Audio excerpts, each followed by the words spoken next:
और आइए मैं आपको आपकी धरती से जोड़ रहा हूँ। एक ऐसे लड़के को सबसे पहले मैं आमंत्रित कर रहा हूँ जिसने इस 10 किलोमीटर की यात्रा को 20 किलोमीटर में तय किया है और जिन्होंने यहाँ के मीडिया को बड़े बड़े ही अच्छे तरीके से मैनेज किया है। भाई हिमांशु वर्मा जी, आप आए और अपने शब्दों से विषय परिवर्तन करते हुए अपनी बात की शुरुआत करें। हिमांशु। भारत की एकता, अखंडता एवं सहिष्णुता का प्रतीक अपने देश के राष्ट्रीय ध्वज का नमन करते हुए भारत का राष्ट्रीय धर्म प्रकृत धर्म के अन्वेषक शाक्य मुनि विश्व गुरु तथागत गौतम बुद्ध का शत बार नमन करता हूँ। तत्पश्चात धार्मिक सहिष्णुता के प्रवर्तक, सच्चे धर्म के उन्नायक, संसार में पहली बार सीमाओं की संकल्पनाओं को तोड़कर भारत की सीमा के पार सुदूर देशों तक एक सार्वभौमिक लोक कल्याणकारी संस्कृति की बुनियाद रखने वाले वसुधैव कुटुंबकम के जनक विश्व विजेता सम्राट अशोक महान जी का नमन करता हूँ। शिलालेखों से मिलता है, परंतु एक वैचारिक बीमारी हमारे समाज में मुझे नजर आती है। कहा जाता है कि हम दुनिया के सबसे बड़े लोकतंत्र हैं, जहाँ हिंदू पैदा होते हैं, मुस्लिम पैदा होते हैं, सिख पैदा होते हैं और ईसाई भी पैदा होते हैं। लेकिन बदकिस्मती है कि अब इंसान पैदा नहीं होते। मेरी नजर में ना हिंदू की जरूरत है, ना मुस्लिम की जरूरत है, ना सिख की जरूरत है और ना ही ईसाई की जरूरत है। राष्ट्र निर्माण के लिए सिर्फ और सिर्फ एक अच्छे इंसान की जरूरत है। जरा सोचकर देखिए, ये पेड़ पौधे और शाखाएं भी परेशान हो जाएं अगर परिंदे भी हिंदू और मुसलमान हो जाएं। एक शैक्षणिक बीमारी भी हमारे समाज में मुझे नजर आती है और बड़े ही आश्चर्य की बात है, जिस देश ने पूरी दुनिया को तक्षशिला और नालंदा जैसे विश्वविद्यालय देकर विश्व में शिक्षा की बुनियाद रखी और आज विश्व के सर्वोच्च विश्वविद्यालय में हमारे देश का एक भी विश्वविद्यालय खड़ा नहीं हो पाता है। जहां एक और हमारे पास IIT, IIM और NIT जैसे शिक्षण संस्थान है, वहीं दूसरी तरफ हमारे नौजवानों को बेरोजगारी की लाइन में खड़ा करके सर्व शिक्षा अभियान का झुंझुना पकड़ा दिया जाता है। और कितनी शर्म की बात है कि आज मिड डे मील के नाम पे नमक रोटी तक हमारे देश में खिलाया जाता है। और इन सभी चीजों को रोकना है तो आप सभी लोगों को सम्राट अशोक का मार्ग, गौतम बुद्ध का मार्ग अपनाना पड़ेगा।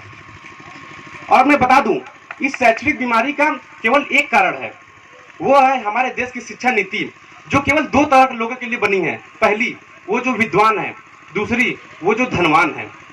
इसी तरह की कई गजब बीमारियां हैं और इस बीमारी को जो जड़ है ना, वो है हमारा अंधविश्वास।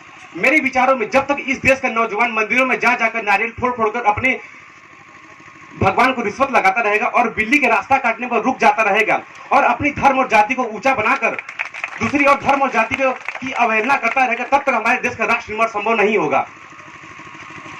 हमारी संस्कृति, हमारी सभ्यता को दुनिया ने शीश नवाया है, तो आस्था के नाम पर हमने अंधविश्वास फैलाया है। मेरे विचारों में हमारा राष्ट्र निर्माण तब संभव होगा जब इस देश में महिलाओं की पूजा नहीं, उनकी इज्जत की जाएगी।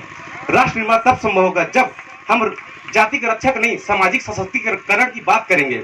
असल मायने में हमारा राष्ट्र निर्माण तब संभव होगा जब एक गरीब का बच्चा मध्याह्न भोजन के लिए नहीं, बल्कि पढ़ाई के लिए सरकारी स्कूल की चौखट पर कदम रखेगा।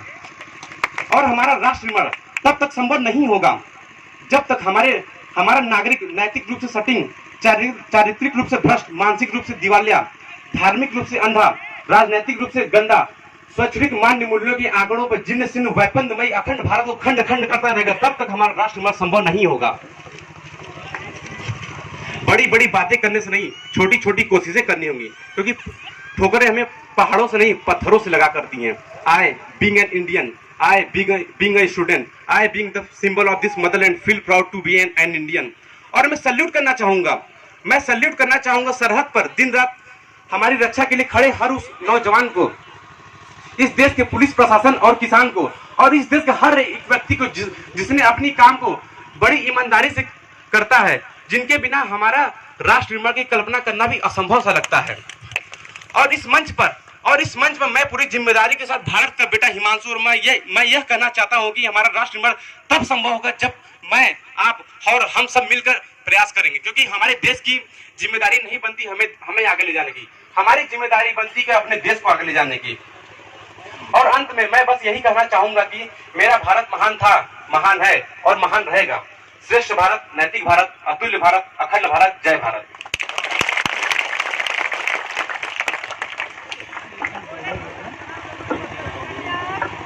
बहुत बहुत धन्यवाद हिमांशु जी। अपने इस लिखित वक्तव्य के दौरान हिमांशु ने एक छोटी सी बात कह दी और छोटे शब्दों में एक बड़ी बात कही। इन्होंने कहा कि मैं भारत का बेटा हिमांशु वर्मा। इस छोटे से शब्द में कितना बड़ा अर्थनीत है शायद आपको अंदाजा नहीं होगा। अगर भारतवर्ष का हर व्यक्ति अपने आप को भारत का बेटा मानने लगे तो भारतवर्ष की सारी समस्याएं अपने आप खत्म हो जाएंगी। हमारी विडंबना है कि हम अपने आप को भारत का मानते ही नहीं, केवल कहते हैं कि हम भारतीय, हम अपने आप को भारतीय समझते ही नहीं। लेकिन मैं धन्यवाद देना चाहूंगा हिमांशु को कि इसने अपने पहले वक्तव्य में बड़ी दृढ़ता के साथ कहा कि मैं भारत का बेटा हिमांशु। मैं धन्यवाद देना चाहूंगा, एक बार जोरदार तालियां हिमांशु के लिए।